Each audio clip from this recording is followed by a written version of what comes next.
Greetings. Welcome to the DragonCon Urban Fantasy Track Meet the Authors panel, our author panel for February 2021.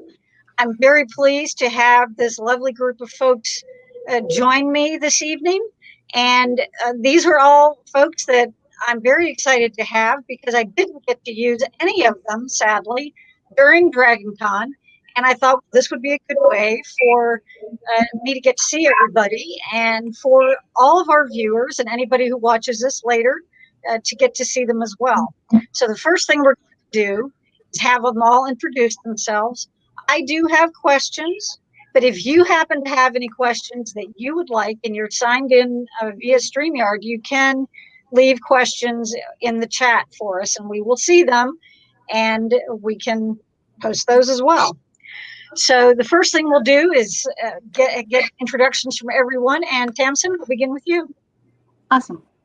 Hi, I'm Tamsin Silver, and I am one of the authors with Falstaff Books. I write everything from urban fantasy to historical fantasy. Thank you. RJ. I'm RJ Blain. I write urban fantasy, paranormal romance, and on the side I write some contemporary romance. And I have a lot of humor in my life. All right. Hey, we can all use that at this point in time. Yes. Alledria.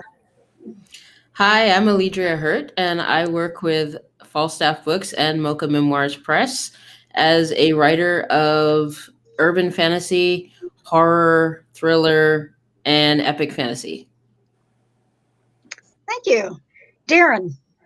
Hi, I'm Darin Kennedy. I am another Falstaff Books author. So John has accepted many of us. There you go. I write mostly paranormal thriller and contemporary fantasy, and we'll talk more about that in a minute. Thank you. And Robert.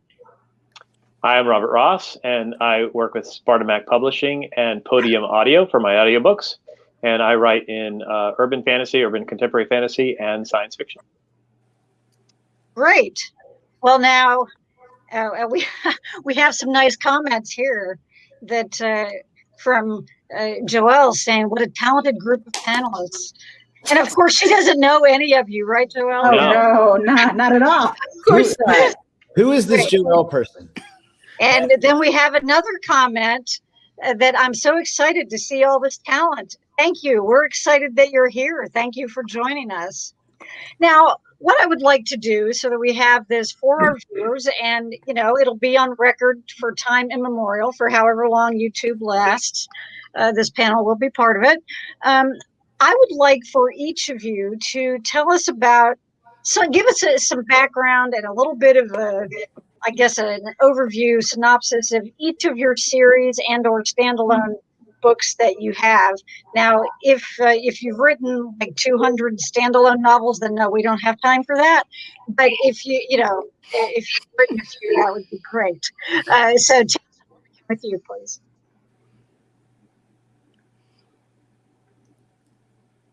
Totally missed who she said. Did she say me? I think she did. Yes, that's why we're waiting. It broke up. I think we're going in order. Anywho, so the newest thing that I have out with Falstaff Books is the Untold Legend series. This is my foray into historical fantasy.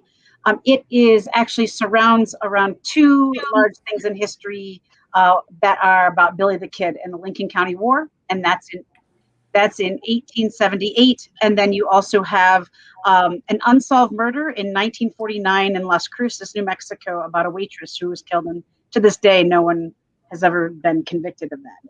And so the three books follow the same protagonist to follow both of those storylines.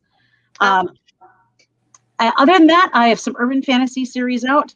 I have A Sky of the Damned, which is angels and vampires in New York City. It is based on the web series that I also wrote and directed for Vampire Freaks and Small Town Pictures. And that one has the first two books out, and the third one is being worked on. Other than that, I have a Windfire series, which is witches and werewolves and shapeshifters, oh my, and it's a large world build, and there's already 5 of those out. And then I just have one standalone at this point in time. and that's Mark the Necromancer. And that's what it sounds like. It's about a young girl who is a necromancer. So she's a necromancer, and we'll just say it this way: she dies on page 1, wakes up in a hotel with some guy playing solitaire, and is like, "What the hell's going on?" And it was meant to be a short story, a comedy short story about this trust fund baby from Connecticut. And I wrote it on my cell phone, and it's 120,000 words. And That's a short yes, story, Wow. sure. that it did not end up that. It's my cousin's fault. We'll blame Carmen. She was in love with the story because I just kept sending her a chapter every time I finished one on my phone. And she's like, "I love this. I want more." So I'm like, okay. So I just kept doing this, and I was writing it on my phone because I'd gotten a new puppy, and there was no way in hell he was letting me sit down and write when I would get home from work. So that book got written on the subway in New York. I remember you telling me that story, but I got to tell you that when you were saying what the name of the book was, I misheard it as Mark the Necromancer, and I was like, I don't remember that one. I don't remember that book. What? and then when you said that's about what it said, it's about a young girl, I was like, oh, okay. And now, Yeah, Mark the Necromancer. Yes. So I can't market my my Steve the Necromancer book. you could. You were not nearly close enough for me to bip you. Exactly. Okay, thank you. Art Day. Oh boy, I fall into the I have too many books category, so I'm going to pick like my favorite 3 series. Okay. Otherwise, we'll be here all night. I'm going to start with the magical romantic comedy with a body count series. Because I'm playing off of Tasman, who wrote it for a friend. And as it happens, I had a friend, Diana Fair Francis, who I love dearly, who was having a bad time, so I wanted to make her laugh.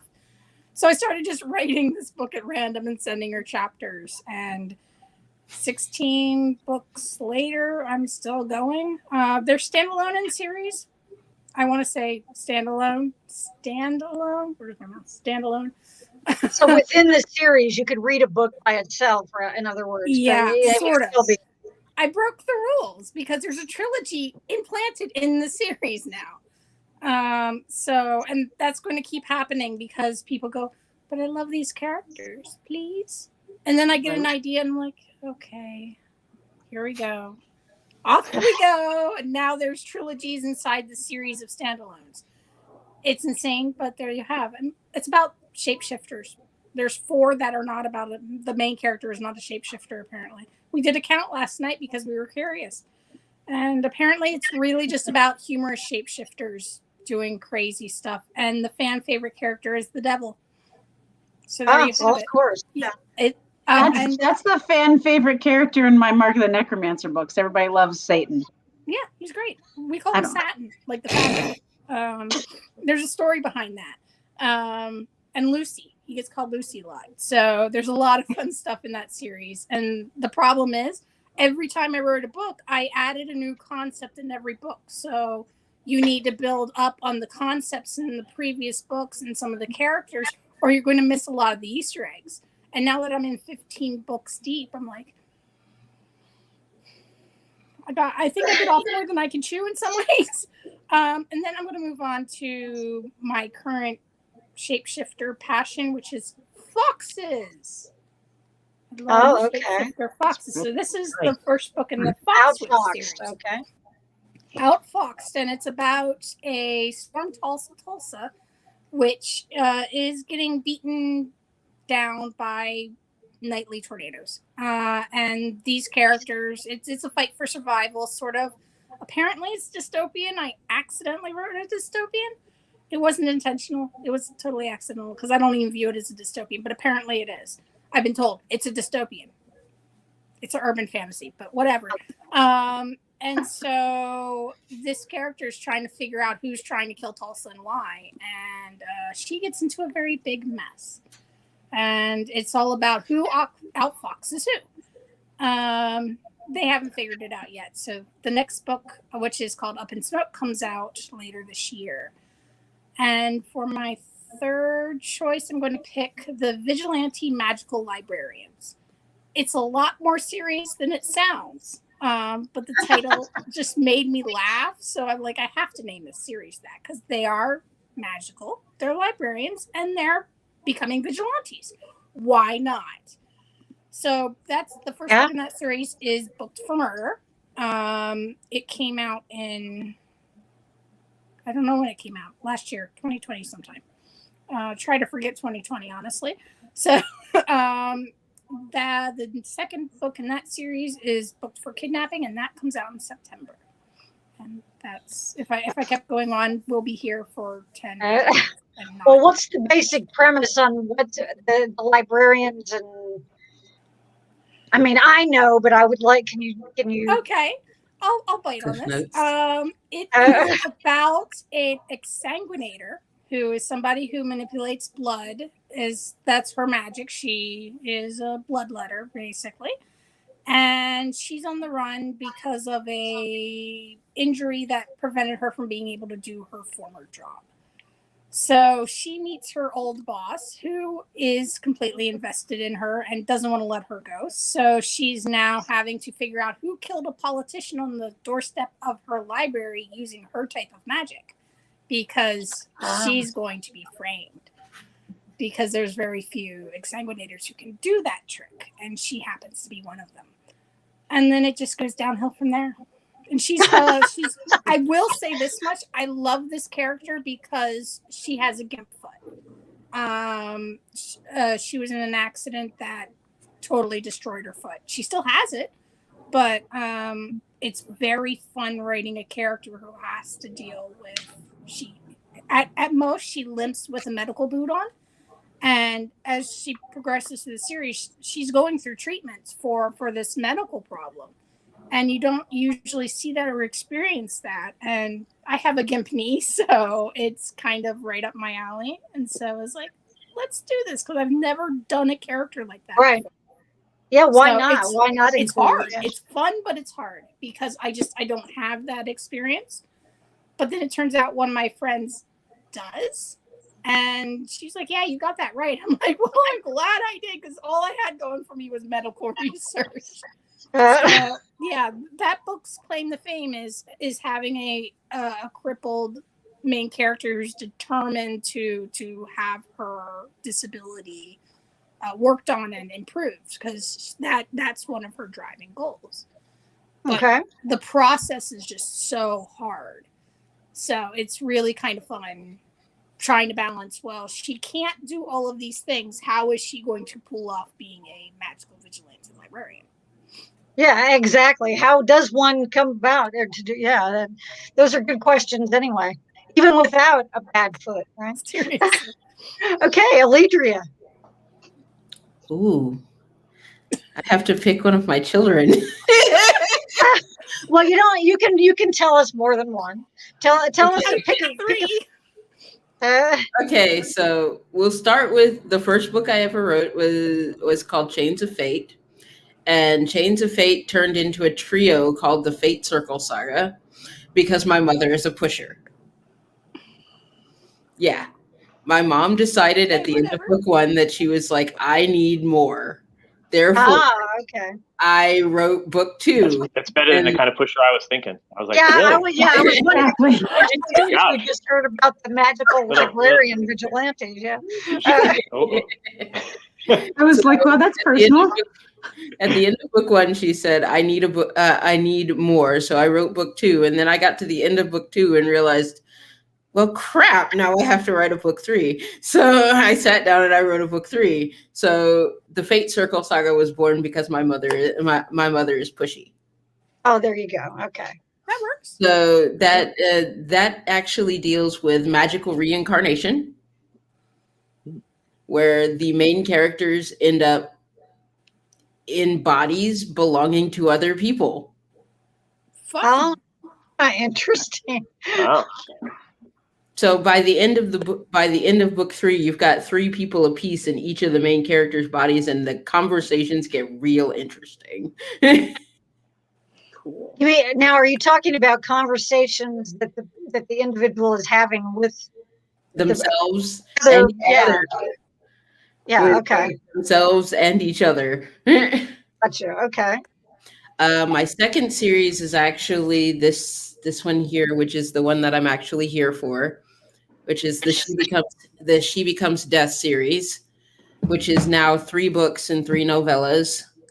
And it is about a young girl who is basically, she becomes the avatar of the immortal death. Ah. Sexy. In book 1, she gets to wear his ring, at which point she becomes the avatar itself because death has supposedly disappeared. And in this particular realm, death is always present as an actual person entity at every magical death.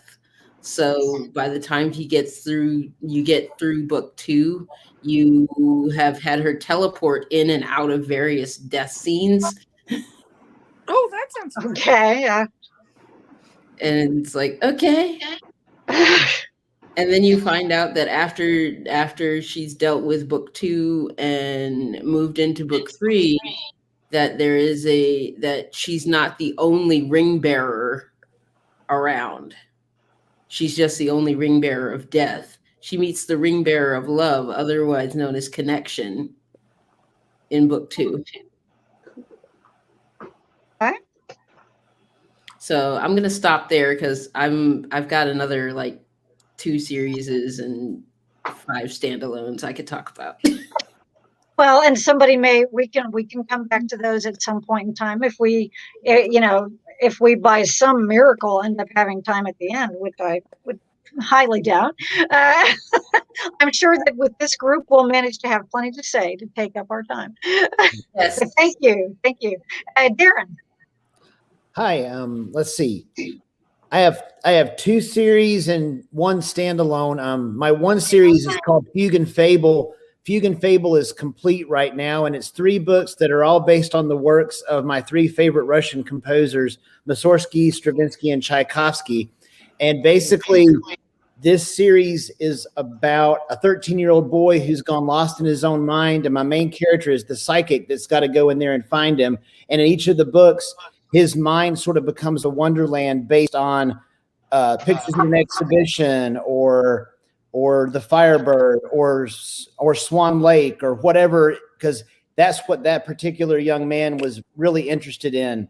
So that's that series. And there's a big murder mystery going on in the background at the same time. And the story of the outside world and the story inside of his mind may have an awful lot to do with each other. Okay. My second series is the Pawn Stratagem. I'm writing the third book in that right now. It's done. I just realized that I messed up the epilogue, so I have to scrap 6,000 words and rewrite it. And so, Darin. I've done that recently, and it hurts. Yeah, the big running joke is I forgot I buried that guy in chapter 23, and I can't bury him twice, so I have to rewrite the whole thing. But it's okay. But it's okay. It's always okay. Totally fine. It's fine. Yeah, it's totally fine. cupcakes. A lot of cupcakes. It's okay. So the gist of that one is ordinary people like us find out that we're the chess pieces in a magical chess game that will decide the fate of the world, and then it gets progressively worse with each book. Until you get to the last 40,000 words of book 3, which is the longest and most action-packed chess game you will ever see in your life. And we'll leave it at that. And then my most recent book published is Carol. And I can't remember. Oh, that cover is so pretty. I love that cover. Yeah. Thank you, Natanya Barron. You're the best cover artist. And Carol is basically Scrooge meets Mean Girls. It's a Christmas Carol told all over again, but instead of a grumpy old man, she is the mean girl queen of the high school until the ghosts start showing up. And that's my 3 things, and I'll let Robert start. And what I want to do before, because I meant to do this before we go to Robert, is that for Alledria, there was this comment that it sounds like a great mom. She sees her baby's potential and cultivates it. Now, is this individual a friend of yours? No. Okay, well, that's nice. Okay. I didn't know if maybe she was a plant. Okay, thank you. No, she happens to like me. I'm good with that. There you go. That was very nice, and Alledria's mom will appreciate knowing that. So, Okay, Robert. Hi, Will. It's great to be here. And I'm trying to think of which ones I wanted to talk about, but I think I'll focus on my urban fantasy series, which is called Sentinels of Creation, and my sci-fi series, which is Paradigm 2045. And the urban fantasy, it's the 6th book, is coming out imminently. I try to launch my audiobooks and my print books at the same time, so that I tried doing it at different time periods before, and I got yelled at. So I am trainable. So the audio favored people were not happy. So now I'll try to launch them at the same time. So I'm doing the final last 3 chapters of the audiobook of the Scion of Amber Light. That's there. That's Sentinels of Creation. Shiny. And if I were to try to sum that up, it's I don't think there's any really new stories. It's just new ways of telling old stories. And this would be the kind of classic creation story of creation and destruction, and that symmetry that has to be there. And the main character is a profane atheist, and there's nothing that ruins a profane atheist's day than encountering an archangel, which is pretty much how the first book starts out. And it's his and his lady love's heroic journey together, as they intertwine their own lives and become what they've become together, which is really one person. And as they go on that heroic journey to try to be part of that story of saving the creation across the 7 books. The way it's described is Kellen Thorne, who's the main character. He's God's unchecked hand on the world, and his soul-born lady. And one of the things I'm really most proud of in that series is the feedback I get from on panels and so forth from women readers and listeners, and they appreciate that the female characters are not plot devices, that they're generally, for the most part, smarter and more capable, which has been my experience with my wife. So it's pretty easy to write now. With Paradigm 2045, it's sci-fi, and I guess if I were to describe it as Star Trek kind of meets The Expanse, and it is the kind of the saving the world trope. The reason for the title is in 1945 we was the Trinity nuclear test, and made us a planet of galactic interest, in that when sentient species split the atom, they go one of 2 directions, and you're given a 100-year grace period to figure out whether you're going to be a member of the community or not. And the book takes place in the last 90 days of that grace period. And the main character is Charlotte Omondi, who is a genetically brilliant woman from Kenya, and a shout out to Kiana, who has been typing away there. Kiana is actually she's Charlotte Omondi's mom. So, she's the named person who is now in the prologue of the 2nd book, where we expose that Charlotte's mom is Kiana. And Kiana, we haven't spoken, so since you're going to be named and Nick Fidel's going to be reading your voice, make sure that you put in that comment there whether I got your pronunciation right. I know you gave me the phonetics, but I want to make sure I don't screw that up.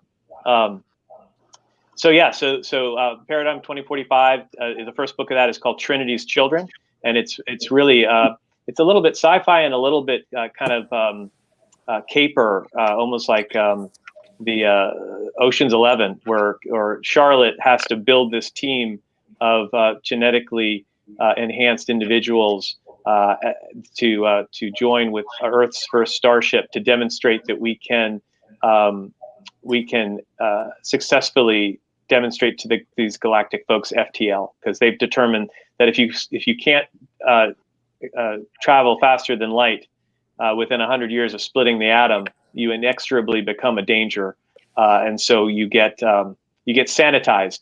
So you have 100 years to develop FTL, or it's the end of the road for your species. And that's what takes place. Wow. Can you hear me? Because my screen went psycho. You are a black square. I'm a black square. We can see you, or we can hear you, but we cannot see you. I am live, and I am not a black square. I'm not a black Oh my God. I knew you'd fit it in somewhere. Oh my I'm God. ready to do this. And I'm ready to go. Isn't that I'm the other ready thing? to I'm ready to go. If she pops back in with a cat filter, I'm going to be like completely Yeah, exactly. Yeah. ecstatic. Darin has been waiting for that all night. I'm Well, like, we will make sure and include you, and when you can come back to us visually, we will see you. I'm just now gonna restart my browser and come right back. 'Cause, Okay. It looks like my browser went, what the heck? I will be right back. All right. I'm not a cat. I'm not a cat. So Okay, you've move got forward. somebody who wants to make you feel right at home, Darin. Okay. Well, my next question is that were you a fantasy or a fantasy? Were you a fan of fantasy and sci-fi as a child or young adult, or did you come to it later in life? And Alledria, we'll start with you this time. Oh man, I come from a family of fantasy sci-fi readers. I mean, my parents used to when we lived in Europe, our favorite thing to do was go to the library. We didn't have like a bookstore that was in English. So we would go to the PX, and whatever the PX had was what we were reading. Yep. And then we went to the library, and whatever the library had was what we were reading. And so my mother basically said, you can read anything in here. I don't care. As long as whenever you start having questions, you come to me first. Ah, wow. Nice. Yeah. So which branch of the service was your family in? Army. Mine was Marines. So Yeah, we would have butted heads. Air Yeah, Force. probably. Wouldn't have been the same PX anyway, right? No. No. Probably wouldn't have. Okay, cool. But yeah, that was where I started at. And I remember when I first got my first Anne McCaffrey book. When I got my first Anne McCaffrey book, and I treasured it for so long that it literally fell apart. Yeah, I hear stories about that kind of thing. I've had some books that long that they don't seem to be sticking together very well. Like some of the original paperback ones from the 70s of the Lord of the Rings stuff. You know, they did get read, but they also, just by age, they sometimes do that. So that's what I'm picturing when you're saying this about those. Darin, what about you? I honestly think that one time I had the M encyclopedia upside down. When I flipped it open, the very last thing in the M encyclopedia is MYTHOLOGY. And I open it up and there's a picture of a dude holding a thunderbolt. So I think I read every mythology book in the school library. Like by the time I was a fifth grader, I'd read like anything that was mythology. I pretty much knew it. I don't know as much about mythology right now as I did when I was a fourth grader. That's a true story. I had a lot of similar gateway books to a lot of other people. I mean, of course, Tolkien, but Madeleine L'Engle and all the Wrinkle in Time books were some of my gateway stuff. Coming a little bit further along, I really enjoyed a lot of Piers Anthony.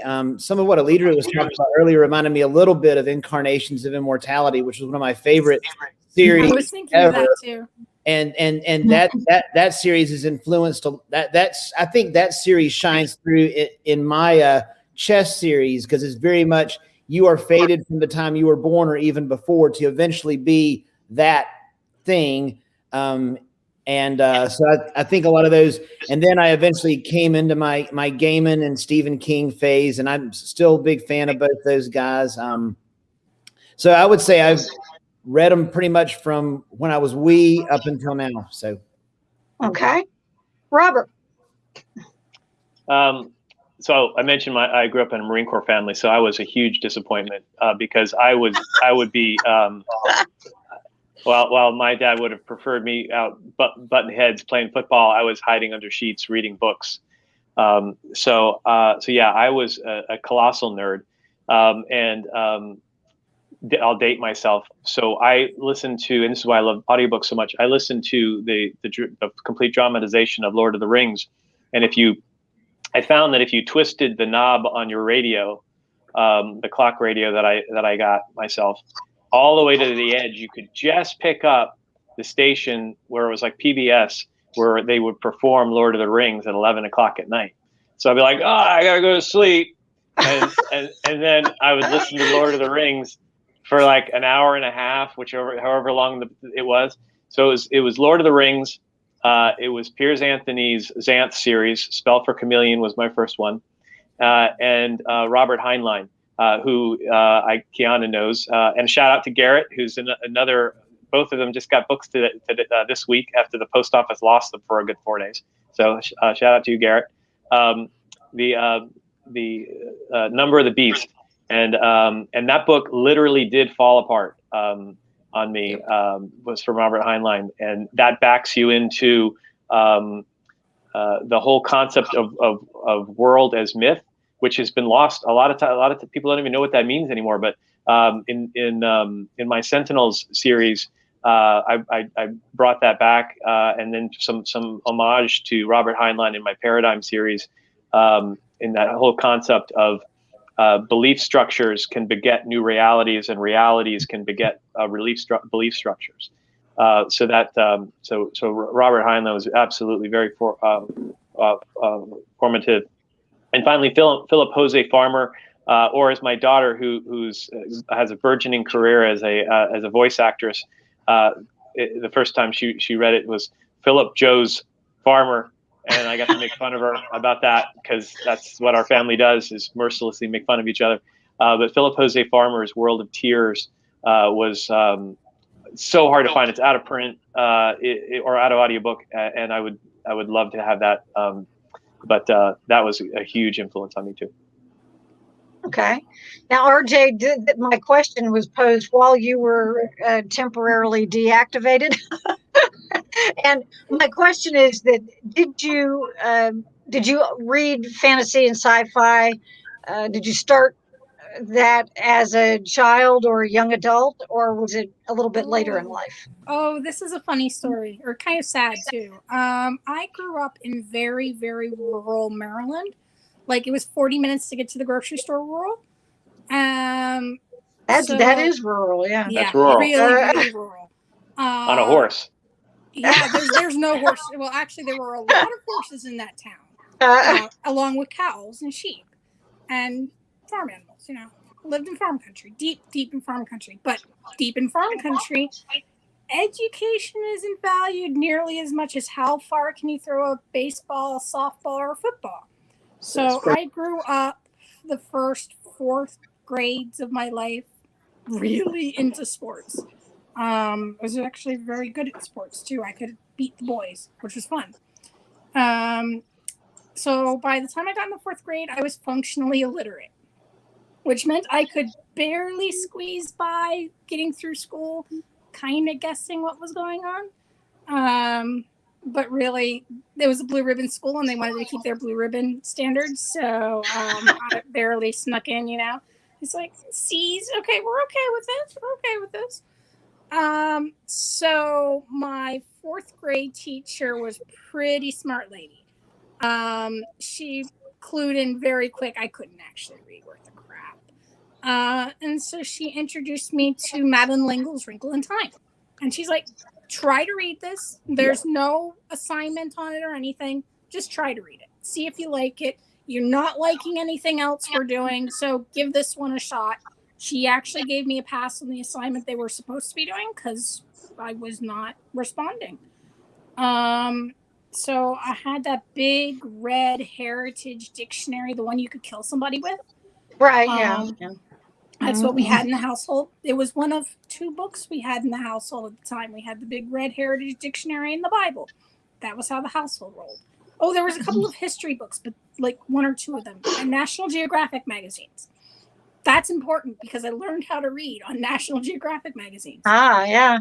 So I was sitting there and I read Wrinkle in Time, dictionary open, sounding out every single word through the whole book because I didn't know how to read at that point in time.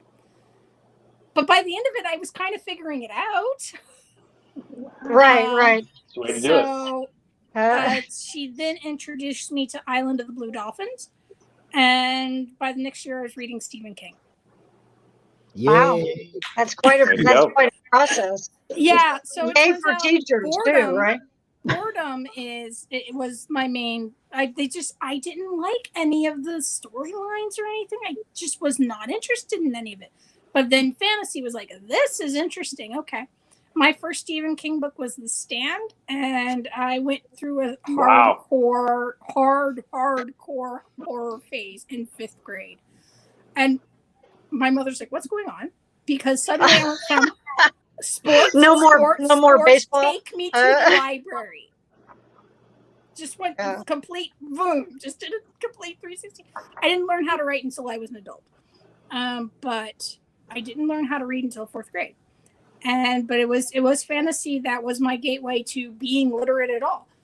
That's amazing when you think about it. The hardest part was having to, as an adult, relearn English because I missed all the fundamentals. Right.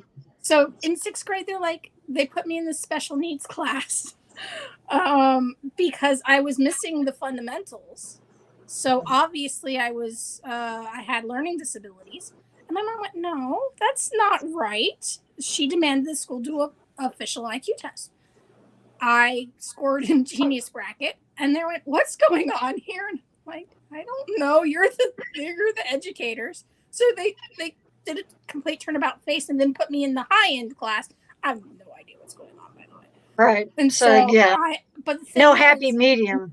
There was no happy medium, but it was great because once they went, oh, she's just missing fundamentals, they just gave me the stuff and I just learned it. Because they just threw it at me. They just tossed resources at me. It was really weird. And it was self-guided learning though. And that's my speed. I love self-guided learning.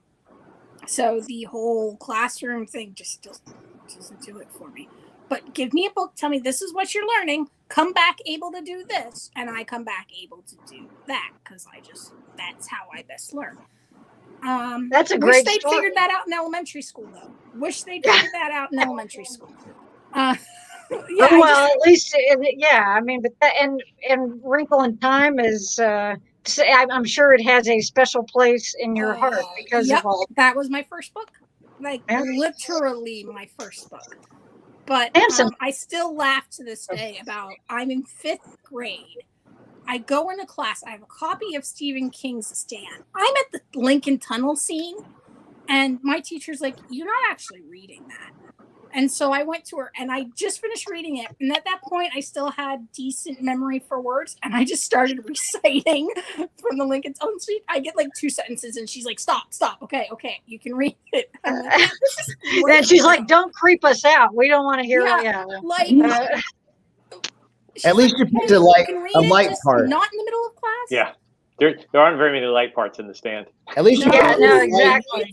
One of the humorous light parts of the book. Yeah. That story was probably the lightest. Tamsin, what about you? My father is the reason I am in love with reading and books and storytelling. Good on him. He is. He's a teacher. He was the one I mentioned. He was Air Force, and then he became an elementary school teacher. And he had a minor in theater.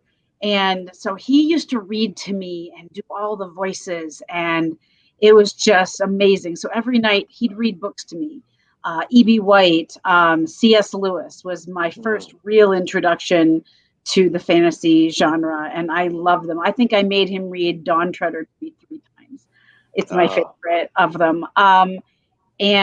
But interestingly enough, one of the things that I think drove everyone crazy in my house was the fact that this is going to show my age. So instead of, my father brought home do you remember the slide they're like slides, and you put them into the circle, and you click through, and you can see the pictures. Oh, yeah. And then you would play the Yeah. play the tape with it, right? And the tape would go ding, or next slide, and you click it. And this was how I was introduced to Wrinkle in Time. Oh, And so- so yeah, I was like, I'm about to be the trifecta here.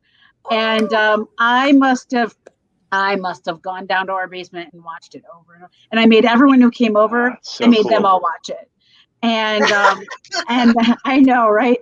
And so then I ended up he read Alpha Centauri to me, and he continued to read all these amazing stories. And my father would not call himself a Tolkien scholar, but he really studies Tolkien. And one of the first plays I was ever in was The Hobbit. And so so that was really I and then that just kind of took off from there. And I don't think I ever had a choice. What's interesting is someone once asked me how I ended up doing urban fantasy specifically. And I said, I fell in love with Christopher Pike okay. and R.L. Stein, but mostly Christopher Pike. I started going through his novels like they were water. But when I was even younger, I discovered Nancy Drew. And so I just had, and I actually found the first 4 books, the original with the yellow. Oh, I actually yeah, I have them. I have the first 4 books, yeah, and the original. They're up 5. on like, I have 5. oh, nice. I'll buy it from you. No, so we'll talk later. So what happened was that I love the idea of a mystery inside of fantasy.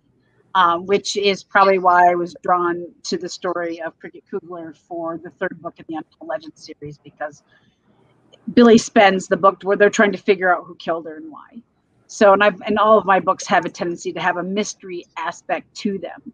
And so, but it all really stems back to my dad's love of literature and him instilling that in me. And my mother reminded me one day, I was older, I think I was probably 15, and I had said to her, please don't tell my friends he still reads to me. And now, of course, I'll go on anything. Yeah, my dad read to me till I was busy doing plays in the evening, and he couldn't anymore, because not everybody got that. And I didn't. so, I'm evidence. I don't think my parents ever read anything to me. It was the most magical thing. And my father now reads to my nephews. And my stepmother will put up pictures. And if you guys are actually watching, hi, Diana. Hi, Dad. They were saying they might be able to watch. They read to my nephews, and just the joy on their faces as my father reads brings all that back to me. And I just know that he's instilling that in them as well. And I just love it. Tamsin, have you ever heard of a poet named Strickland Gillian? I do know the name, but I can't think of anything specific at the moment. The reason I bring it up is because I had a similar experience, but it was my mom. Now, I'm a cashew, so I'm half Catholic and half Jewish. My mom's on the Jewish side, right? So and she if you look up Jewish mother in the dictionary, there's a sketch of my mom. So when I left the home, she sent me this line from the poem, and I think it'll resonate with you. I just looked it up while you were talking, because it resonated with me. It says, the last line of his poem says, "You may have tangible wealth untold, caskets of jewels and coffers of gold. Richer than I, you can never be. I had a mother who read to me." And for you, your dad. I think that there's nothing more magical about that. And we're just for those of us who had that, it's an incredible blessing. And my mom read C.S. Lewis to me, and he ended up in the last book of my series. C.S. Lewis showed up as kind of a little homage to my mom reading to me. So it's an amazing gift. Yeah, I ended up. There's a nod to Lion, Witch, and the Wardrobe in Mark of the Necromancer in the final battle scene. There is, and no one would catch it unless like there's a stone table, and she breaks the stone table and breaks the spell of the witches around it with this huge statue of a lion. Yeah, and it's just my little nod, and I mean it was intentional without question. I just wanted to throw it in there because it's important to me that book changed. Other than Wrinkle in Time, it was The Lion, the Witch, and the Wardrobe that really changed things for me as far as books. Yeah, I wonder how many people do that, because I mean, this is a panel of 6 people, and in the book I just mentioned, she calls it an Aslan blowy thing, which is and Right, that's also. so unless you know Aslan, breathing on the stones and bringing them back to life, you wouldn't know it. But it's these things that I think, these little Easter eggs that someone else mentioned, is what I think makes some of these stories really resonate with the folks that can pick them out, while not detracting from the story for the people that don't see it. Right. Yeah, because, and especially if you don't overuse it, if you do too much of it and people don't get it, it's like, Right. that would be a different story. Right. Now, my next question is, what would you say is the defining characteristic of your work? If you had to pick one thing that you feel defines your particular work, it can be, that runs throughout. What would that be? And Darin, we're starting with you this time. Aha, good. Not me. With me? It's so funny that you asked me that question, because I was on the phone literally last night with Melissa MacArthur, who's my editor, and we were talking about the end of my last chess book that I'm writing right now, and I just had to rewrite the end of the last chapter before I rewrite the entire 6,000 word epilogue that we discussed. Oh, yeah. But I was like, and then this is going to happen. This is going to happen. And I said to her, what's funny is the thing that solves everything in every single book or every single series that I write is love. And I had never really thought about it, but that's what's going to fix the problem at the end of my chess series. But then I was thinking that's what fixes the problem in Fugue and Fable, and that's what fixes everything in Carol. And so I think the defining characteristic of mine, I came up with it last night, is that love is the answer. Thanks, John Lennon. Yeah, there you go. All right. Robert. Yeah. Oh, I wanted to go. Now it's your turn. All right. So I think that I try to make my stories enjoyable on 2 different levels. One, you can snap your head off, set it to the side, and go, "This is a great romp." That's the goal. But then if somebody wants to leave their head attached on, and no judgment one way or the other, because sometimes you just want some escapism, right?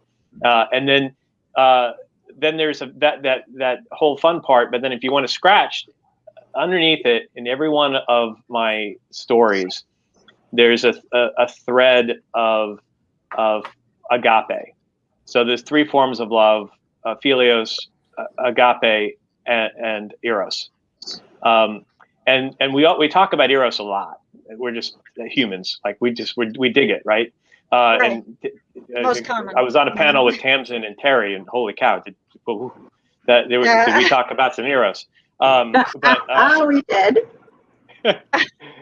But the agape is the sacrificial form of love, right? The love a mother has for the child when she like pushes him out of the way and gets creamed by a truck or something, right? But kind of like with you, Darin, I think that if you can focus on other people first, and you're willing to sacrifice for their betterment, the rest of the things tend to fall into place. So in my stories, there's that thread of agape, a sacrificial form of love, that's in throughout all of them, if you want to look for it. Okay, great, thank you. RJ. Oh boy. I'm going to have to go with escapism with undercurrents of humanity. I write most of my books are some form of escapism. It's all about getting lost in the story, getting lost in the universe, somewhere that's not our reality. Unless I'm talking about contemporary romance, but we'll just toss that off to the side. That's my little reality dose, is when I write. But a lot of it is, this obviously can't be real. There's a very distinct separation between where we are and what you're reading. But all of my books have some form of theme about humanity in it. It can be the nature of dysfunctional families. It can be how survivors of various traumas get over those traumas, draped in humor, draped in escapism, but with all those deeper themes buried underneath. So you can choose to take your head off and leave it on the side if you want. But a lot of the readers, I have a tendency of making people laugh and then punching them in the feels really hard. So don't take your heart out, in other words. Yeah. You can take your head off, but not your heart. Okay. The problem being is when I release a darker book that is all about the humanity elements and I don't get to warn everybody, and then people go back, you made me cry. I'm like, sorry. I didn't mean it. I mean, I totally meant it, but well, did you tell them that you're just keeping them on their toes? I told them my humor was an escape from the darker stuff I also really love to write. And I've been writing Straddling Two Horses. I write dark, serious stuff with a little hint of humor here and there because life has humor in it. Nothing is pure darkness. But then I have on the exact opposite end of the spectrum. It's all about the humor. It's all about the wordplay. It's all about the funny situations. It's all about the absurdity and silliness that can be life with fire-breathing, meat-eating unicorns on the side. Oh, there you go. Yeah, as you will. You do. Yep. Or can't have enough of those. Or llamas that used to be women, but they were transformed against their will. That sort of silliness. But I tend to drape really serious issues in humor. And people sometimes forget that I am totally prone to, here is the serious issue. I've made you laugh. Now here I come. I'm going to make you cry. Because that's just part of life. And I like writing life, but making it fun at the same time. So, that's my thing. Okay. Tamsin, what about you? One of the things that I have a tendency to really try and focus on, I found, and of course, this is something I noticed after writing a certain number of books, is that I like to focus on friendship, on people, and not just how they become friends, but their journey of being friends and what that means to each person and how people are there for one another, even when they're not actual family. And equality. I have a through line of equality through all of my books, one way or another, and it's because it's my soapbox, and so it shows up somewhere in all of the things that I write. So friendship's it's kind of like how you get to the end of the Lord of the Rings and you realize, oh, this isn't about a flipping ring, it's about the friendship between people, right? You're like, oh, this is about this friendship. That's what, and it hits you in the face, and I think that always affected me in a way. Also, I'm an only child until my father remarried and I was older, and so I remember in school I just didn't have any friends for a while, and friendship was I always was like, why don't I have many friends?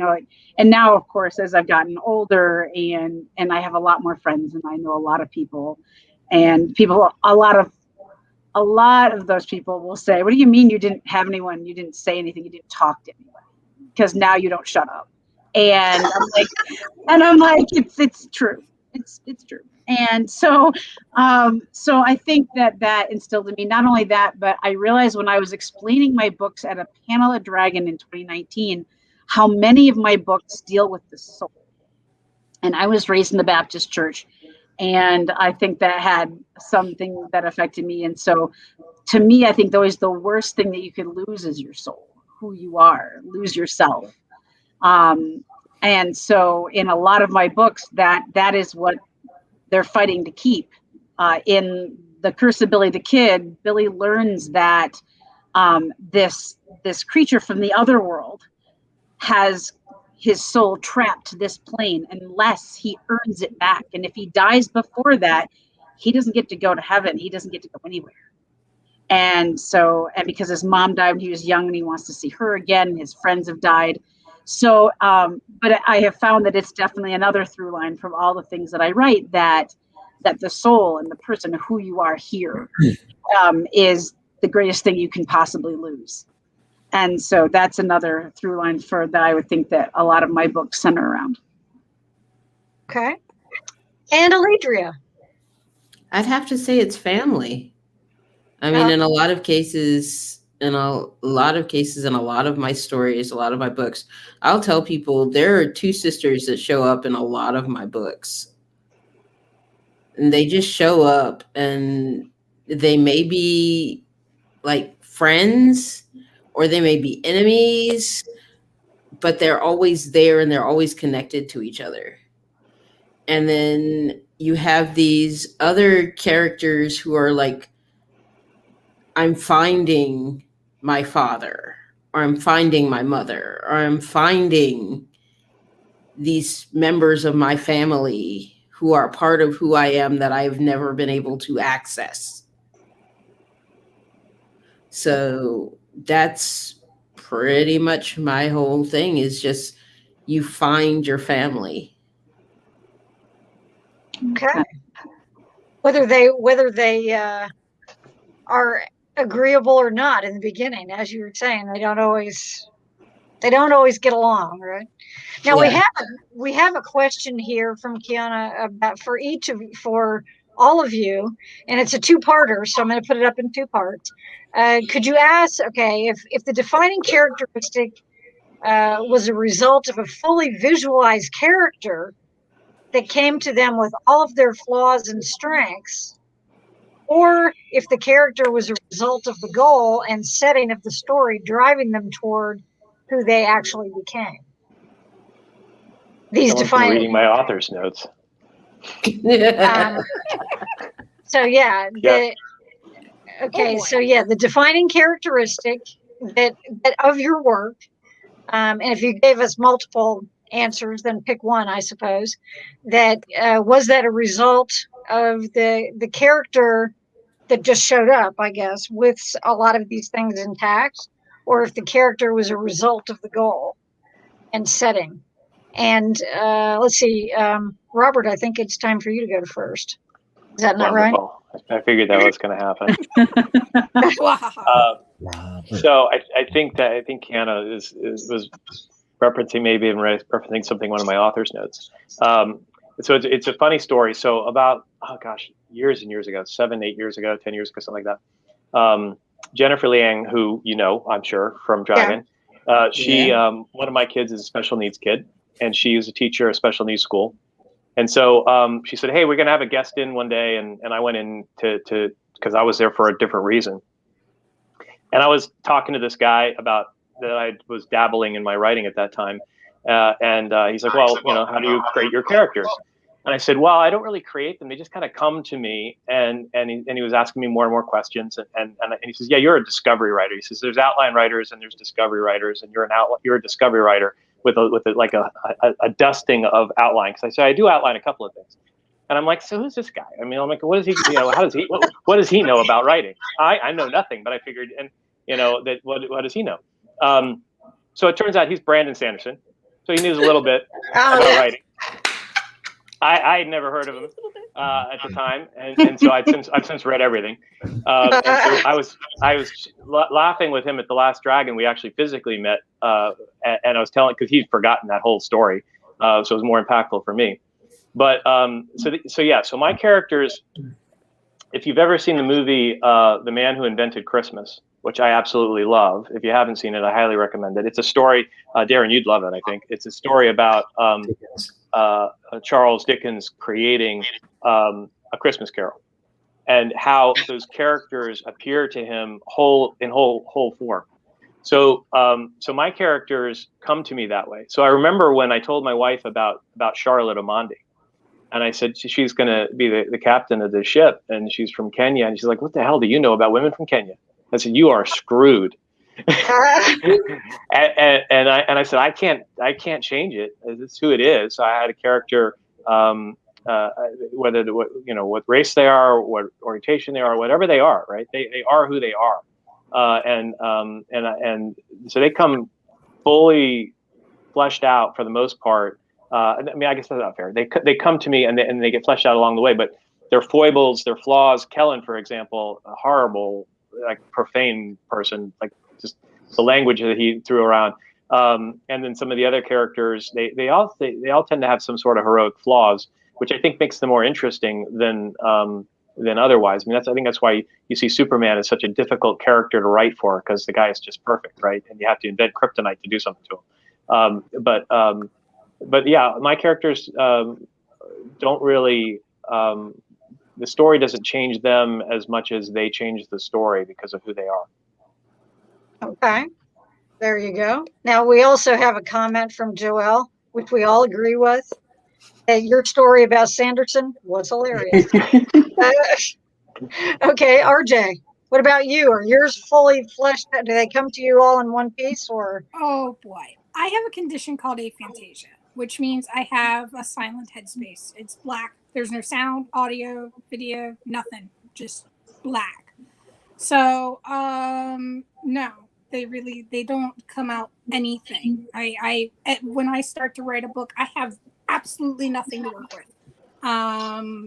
My brain, like I think, obviously, but I don't have the base ability to imagine things in that fashion. So I don't have any visual idea of what this character looks like. I don't have any emotional idea of what this character is like. So I'm going to use playing with fire as an example. I love unicorns. I wanted to write a book with a unicorn in it. So I now have a unicorn. That is how a character will start. I want to write a character who has or does this thing. How the heck did I get a unicorn in this world? So, okay, I have a world with unicorns. So there's obviously magic. Mythology must be present. So I have to give the character a place to stand on. So I pick a trait that I like from a character and that I want. And I'm like, you know what? This unicorn has no self-esteem. She's been beaten down her entire life. Screw this unicorn. I don't like her. I love her to pieces. Her name Bailey. And Bailey is a beautiful little fire-breathing, meat-eating unicorn. She will eat you. She will eat you. So it starts out with, I just randomly like, okay, well, I need a conflict. So in walks in the guy whose marriage she destroyed, and she has a crush on him.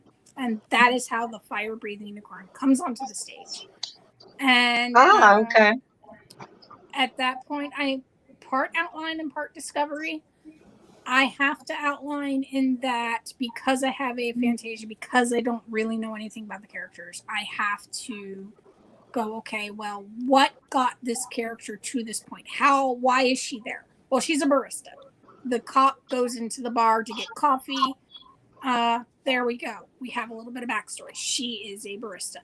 But why would a cop have an interest in a barista? So the whole, as I'm writing the book, I'm weaving together her personality, her backstory, etc. And then when I get to the end of the book, I go back and fix everything. Okay. Now, so it's very much, I do try to fix everything I break as I go, because it would just be too big of a job to do it all at the end. But it's very much a process. The book doesn't just pop, like a character just doesn't pop out at me or anything. I have to build meticulously from the start, because that's how my brain doesn't work. What a cool I like it. What a cool question that is, because like that's the exact opposite of I could not do that. Yours, yeah, I was going to say I would be so screwed, RJ, if I had to do that. I would be like epically everything screwed. About my brain is backwards. No, or mine is, right? No, you're normal. Okay. This is that's a strange. first. It's two different approaches. Okay, Tamsin, you're up next. Are you going to break our tie here or what? Yeah. Probably. I am a definitely discovery kind of writer. The characters talk to me. The characters are there. They will. One of my funniest situations, I'll give an example. And this book will be coming out with Falstaff in the next year, called Moon Over Manhattan. And I had dreams about a werewolf story, and I couldn't remember any of it. But I was getting ready for work, and I was in the shower, and I felt like this story, and I felt this character. poking at me, going, "No, you need to write my story." And I'm like, "I'm busy with other things." And I'm busy with other things. Right? I'm like, "Excuse me." I'm like, "Oh, if you're," and I remember walking down the hallway of my apartment in New York and actually saying out loud, "Fine, if you're so actualized, what's your name?" And I heard Denica, and I was like, "God dang it, I gotta write this." Like, and so I sat down and I wrote this book, and I'm not kidding. I wrote it. It's one book, but it's really 3. It will be 3 because it's long. And I sat down. I think I wrote that book in 3 months, and it's 175,000 words. Wow. Yeah. Because she was that loud. And what's really fantastic is that it was really important that I write that book at that time, because then I got this idea that I wanted to do a photo shoot of these characters, because I was like, I'm a theater director. I could do this. It's a lot of work, by the way. Just don't so know you why know. don't know why I thought it would be like it's easy. And what's great is I met one of the most important people in my world doing that. I happened to have a hard time casting the main girl. And those of you who've been to Dragon, you might have met Lauren Steinmeier, know that Darin knows Lauren, and you know her. And that's how I met Lauren, is that I cast her to play Denica in the photo shoot. And she was all of, God, Lauren, where were you, 20? I think she was only 20 at the time. If she's watching this, she'll be like, yeah. So we've been friends now for, I think, 10 years. And sorry, that gives your age, girl. My apologies. Now she's not going to speak up if she's watching. Now she'll say nothing other than you're wrong. But like that had to, I feel like that all those things I think had to happen because I had to meet her and the people I've met from doing all of that and what transpired for all of us through it. But yeah, Billy and Richard Brewer are very real to me. And as a lot of you know, I traveled out to New Mexico to study, and I've been to Brewer's grave, and I've stood where Billy was killed, and I've been to his grave. And I came out here so much, I now live here. That's right. Yeah. So I fell in love with New Mexico, and I moved out here. Joel's saying, I think she was 19. That's possible. Yeah. So it was. It's one of those things where I just get the joy of listening to them, and I don't know where I'm going. So that's sort of sometimes the problem, is that I'm just like, I just let them kind of take me. And sometimes I'm like, that's not that we can't go there in that scene. I had that happen with one of Billy's scenes. I was like, we can't do that. That's a little too controversial, and we're not going there. And okay, so I just redirected this. I'm glad you ended up winning anyway. Right? Alledria, what about you? Are you going to continue down that discovery path, or? Well, I do continue down the discovery path, but my characters tend to show up for me as archetypes. Okay. They don't usually show up for me as fully actualized people with names. They show up to me as like personality types. I use that. And then once I have a personality type, I'm looking for where's the worst place that I could stick this personality type. Oh man, see what happens. Yeah, not a bad idea. I like it. Like, where can I put this to make this the most awkward situation possible? Like, I have a former demon hunting sister and her twin sister who is the queen of a country. And in the first chapter, we have burned down someone's house and kidnapped their children. Well, I would say you're not very nice people in that book. Yeah. Yikes. And that was just because I had 2 sisters show up as archetypes, and they were like, we are currently butting heads, and this is why we're butting heads. And then it escalated from there, as the saying goes. Okay. Very cool. And Darin, what about you? It's very variable for me, but in the pantser plotter thing, I am a firm plantser. I am right down the middle. because if you look at them, my first thing that I ever wrote was, I want people to become a chess game. And then it goes from there. And I sort of figure, like, what kind of person would be a pawn? What kind of person would be a queen? What kind of person would be a rook? And sometimes I played two type, and sometimes I played against type, on both sides, on both the white and the black, sort of like, who are these people and why are they that way?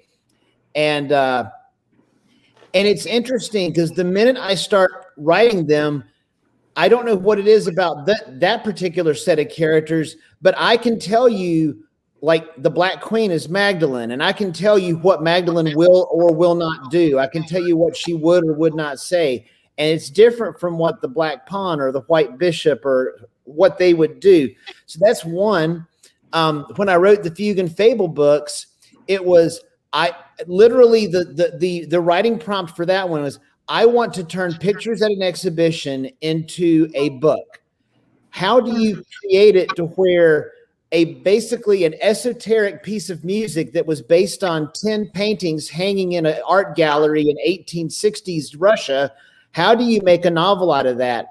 And I was like, what is it? And eventually, after about 27 different weirdo thought processes, I was like, well, there's only one place where art, music, and personality all come together. That's inside the human mind. So I guess the setting of my book is inside of someone's mind, and therefore my main characters are going to have to be someone whose mind we're walking through and someone who is walking through someone's mind. And so that's how you end up with a boy who's in coma and a psychic who mom is called after all the doctors have failed miserably. And then the third one is Carol, which is literally, no lie, it's 2013 in the fall, and I wake up from a dead sleep at 3:00 in the morning and said, I'm going to write a young adult Christmas carol. No lie, that's exactly how it happened. And you can ask my nurse, because I showed up at work the next day. I said, Linda, I'm going to write a young adult Christmas carol. And here we are 7 years later, and she came back. She doesn't work with us anymore, but she came by the clinic to say hi, and I was able to give her a copy of the book that she was the first person to ever hear about. And I gave her an autographed copy. I was like, you remember when I told you about this? And she was like, I've been waiting to read this for years.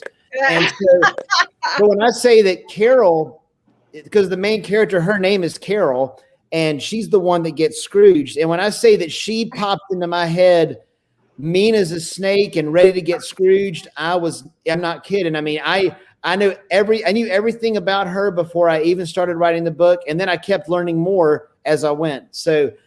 So my stories, I have to get there, but once my characters formulate, they are alive in my head in a really interesting way. Okay. Now, Joelle has a question about when did we rebrand Pantsers as Discovery Writers? But I would like to interject one thing, if I might. It's because that was not the way that I interpreted the question. I don't know what Kiana's, if I maybe misinterpreted what her question was, but I saw it more from a character development angle rather than a plot development, which is what I've always seen, or plotter or pantser being. And hers, it sounded to me as though maybe her question was more like, do you get the characters? Do the characters come to you and then you build the story around them, or do you decide what you want to write and then you come up with the characters, or does the idea come to you? That's kind of how I interpreted what she was, she was getting at. But I think what Joelle is talking about is the actual plotting out, whether you outline stuff or not, or whether you don't. So I think they're actually two different things. I don't think necessarily that the discovery, the discovery method has to do with plot as much as the characters. Is that correct? Yeah, actually, I'm a former developmental editor, so this is actually right up my ballpark. When they talk about discovery, it can be plotting and pantsing also have a discovery phase. The discovery is essentially when you are plotting the story or when you are creating your character, Are you discovering them as you go? That is the core thing. Pantsers are discovery authors. That you can't separate those two. That is what they are. They are discovering every element of the story as they are writing the story. I'm in the plantser category, so I am part plantsing. I'm part pantser. I am part plotter because of how my brain works. I have to lay as I go. It's like I'm building a whole map of the world I've explored, and then I know as I move forward, the history of the map that I've already made will help become the foundation of what I do in the future. So I mix the discovery portion significantly with, well, characters have done this. These consequences must happen. The books, in some cases, just write themselves because a book is nothing more than a chain of consequence. It's so the discovery element is you can do it when you're pantsing, you're doing it when you're plotting. No matter how you put it onto paper, you're still doing the discovery element. Okay. No matter how you think about it, it's just somebody will discover it as they write in a pretty outline. The whole discovery aspect is how do you go about discovering what you're writing? Hopefully that covers that. Thank you. And hopefully that kind of answers that question there. Now, or both questions, I guess we could say, and what the differences are. And now we have a special treat. Or here, and Kiana says that, that I was asking about the character's motivation being born of the character or being born from the story. Okay, so now we have a special treat. We've gone a little over time, but is everybody still game to hang around for 10 minutes? If you're all good to go. And so for our viewers, we have a special treat that each one of the authors is going to read a very brief 2-minute section from one of their works, so that you can, if you're not familiar with them yet, you will get to be in just a few moments. And RJ, we're going to go ahead and start with you. I knew this was going to happen. I knew I was going to get called out first. I was like watching her go through everybody. I'm like, oh no, I'm the only one who hasn't gone first yet. No. Yes, I'm very organized. We won't say that I have OCD. We will say I'm organized. Okay, so I am going to be reading from Catnapped, a magical romantic comedy with a body count. My editor hasn't even seen this yet because I forgot to send it to her, and her kitty died a few days ago, so I wasn't going to ask her to edit it. So you're going to get this as raw drivel. So congratulations. Okay, all right. Yeah, we're getting hot off the... seen anything done to it yet beyond me going, oh, I spelled that very strangely. Let me fix that. So, yeah, good luck. I'm not really familiar with it either. So here we go. Go for it. We're ready. Yeah, and this comes out in May, like the week of my birthday. I'm dumb, and I always publish a book the week of my birthday. So, here we go. Someone had taken Mr. Fluferson the Magnificent, and when I got my hands on the culprit, they would know the true meaning of fear. As my cat was terrified of the outdoors, strangers, and anything that reminded of his former life as a lab animal, there was no way in hell he would have left the comforts of home without the use of force. I couldn't even convince him to meet me at the door. He cried pitifully from the safety of the couch, some 10 feet away, until I came into his domain and he could reassure himself I hadn't left him like every other human in his life. No, unlike every other human in his life, I showed him love without pain. In the shelter hosting the retired lab cats, he'd been the saddest of the lot, so terrified of everything and everyone that the shelter operators had considered putting him out of his misery. No one wanted the scared ones, the ones who couldn't charm unsuspecting humans into adopting them. Mr. Fluferson should have been on the couch waiting for me, but my door had been kicked in, the lock broken beyond repair. Worse, someone had turned the place apart and left with my cat and his fleece-lined carrier. Had the bastard left my cat's carrier, I might have believed my baby had run out of fear. I cracked my knuckles one by one, scowled, and considered my options. The police would need to come over and check everything out.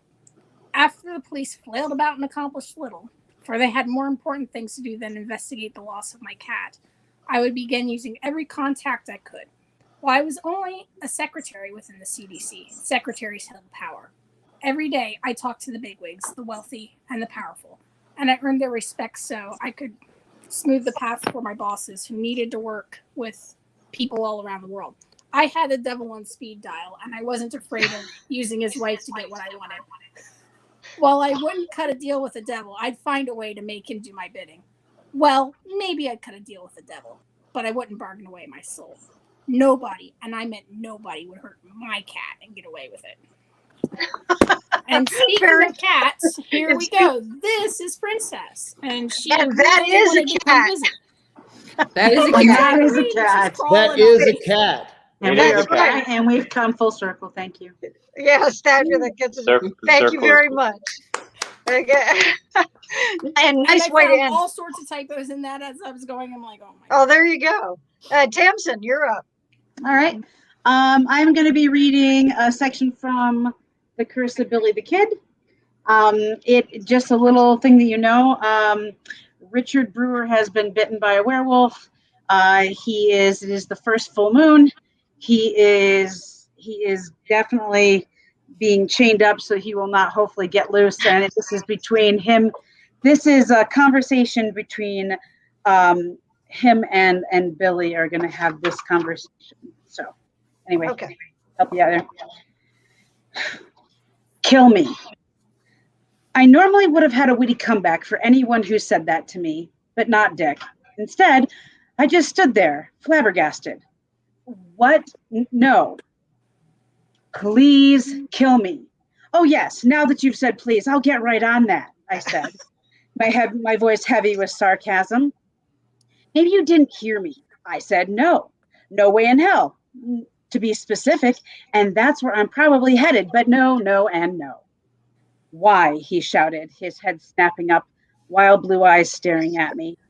I know you know how. Just put the barrel of that silver bullet-filled gun to my head and pull the trigger. No, and that's the end of this discussion.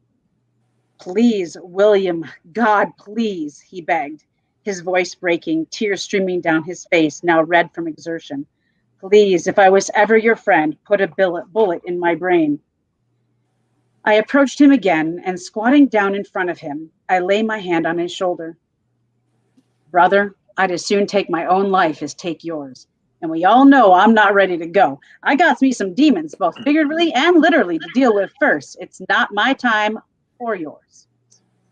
After a moment, he nodded.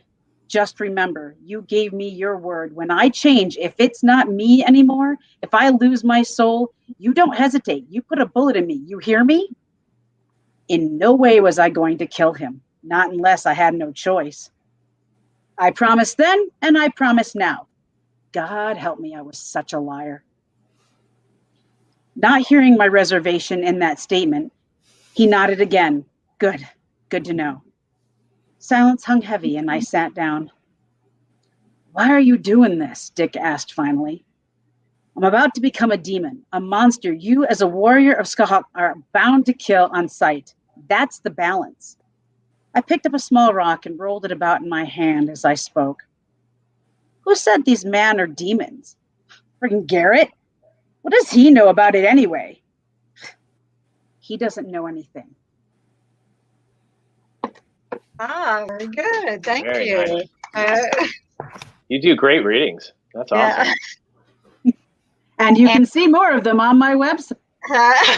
There we go. All right. Which people? Plug. Yeah. There's a there is a in the description of the panel. Your website is listed there. So, Alledria, you're up. All right, we're gonna do a reading from Wearing His Ring, which is why I pulled out the actual physical copy. Hey. We have the situation is the curse that is about to be enacted on the family. Oh, there goes your theme again. Yeah. Yes. Patrick reread those in the 3 generations he intended to influence.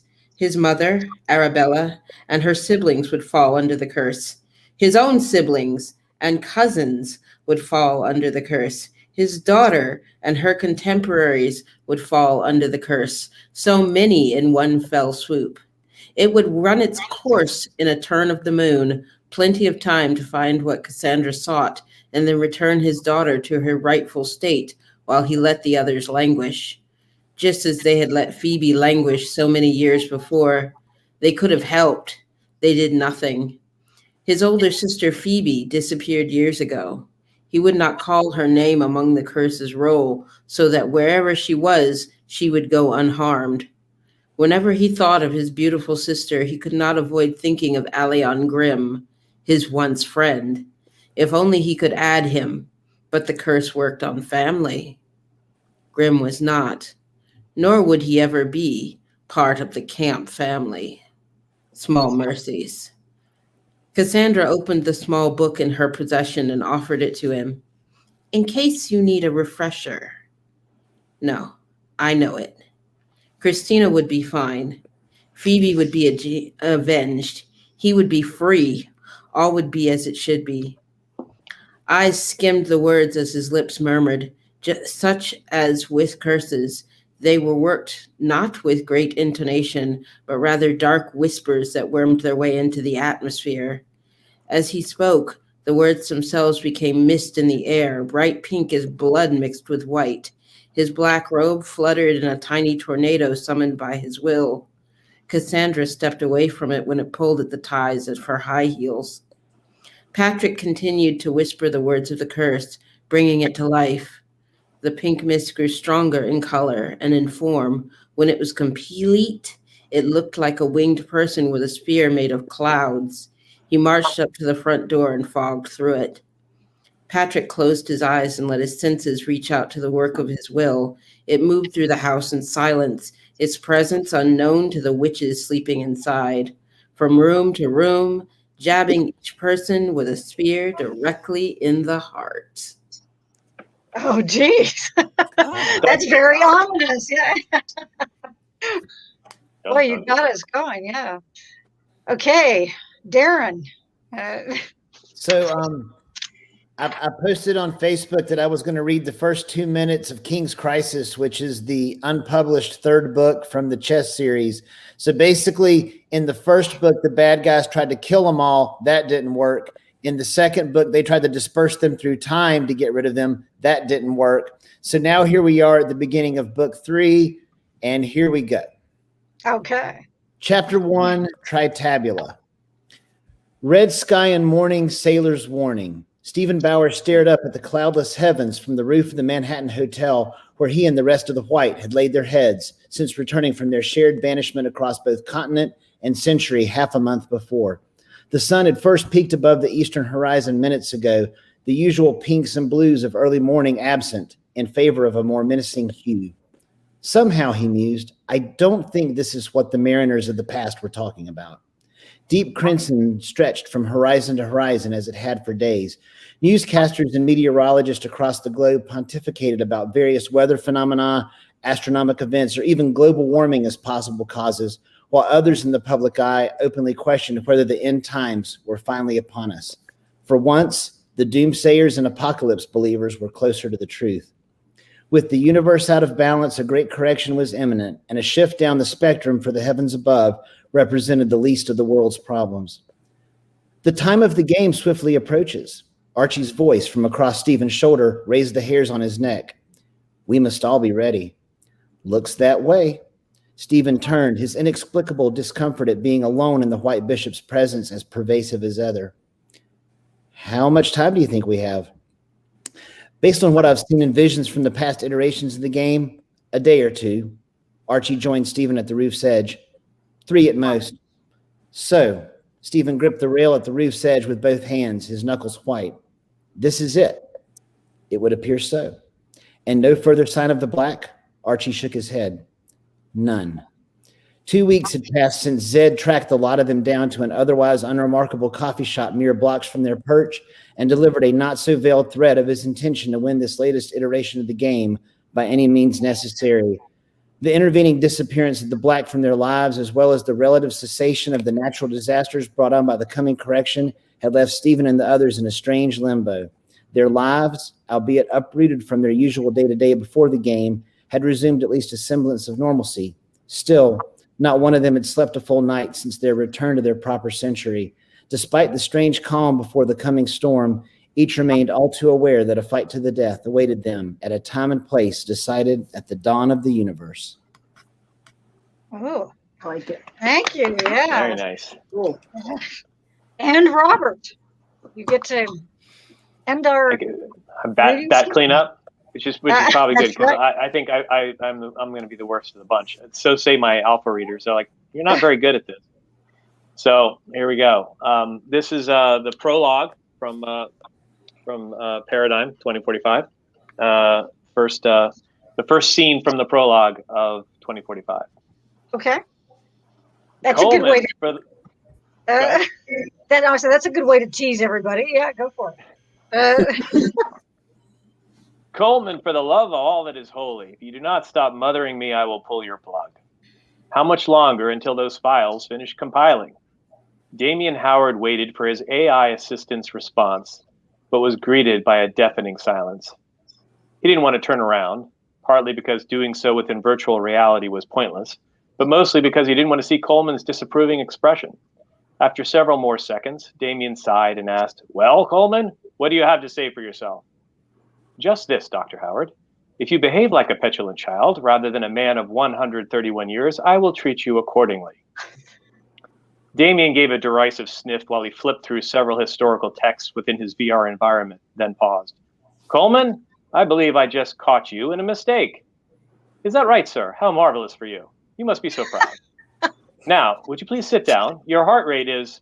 "I'm only 130. You said 131. He chuckled. "No need to age me more than I am." "And when was your most recent birthday, sir?" asked Coleman in his exceptionally refined American accent. "March 21st, 2004, as you well know." "Really, Coleman, if I weren't preoccupied with finally deciphering this message, I'd run diagnostics on you." "I'm as capable of running my own diagnostics, sir, as I am of recalling your birthday. I was the one who sent you the 50-year-old Macallan Scotch this year." "Which I paid for," grumbled Damian. "Which you did not pay for, sir. I used funds from the self-directed brokerage account you authored me to establish. I repaid your seed capital after 2 weeks and currently have over a 5,000% return, which is decidedly my money. Now, did you enjoy the Scotch?" "Of course I did," said Damian. "Excellent, sir. And do you recall when you received my gift?" Damian made several fine adjustments to the high-definition VR goggles and inhaled sharply as his full-body haptic shifted slightly based on his commands. "Huh? The Scotch? I don't know, maybe 3 or 4 days ago." "It was 2 months ago, sir, on the occasion of your birthday, your 131st birthday, the very birthday you were too preoccupied to acknowledge or remember. May I shift your environment from virtual to augmented?" Damian nodded silently as he thought back over the past several weeks, trying to determine whether his artificial assistant was, once again, attempting humor. The physical room suddenly appeared in his field of view, and he settled himself into a highly articulated leather chair. Coleman stood before him wearing a finely tailored blue suit. He appeared as in his early 60s, lean with bright blue eyes and slightly thinning gray hair. As expected, the AI also wore a frown. Damian Howard spread out his hands in a placating gesture. "Fine, Coleman, you were right. I'm a year older than I thought. You win. But I doubt you'll get any court to find me legally incompetent over it. I'm just a bit preoccupied." "Obsessed, sir.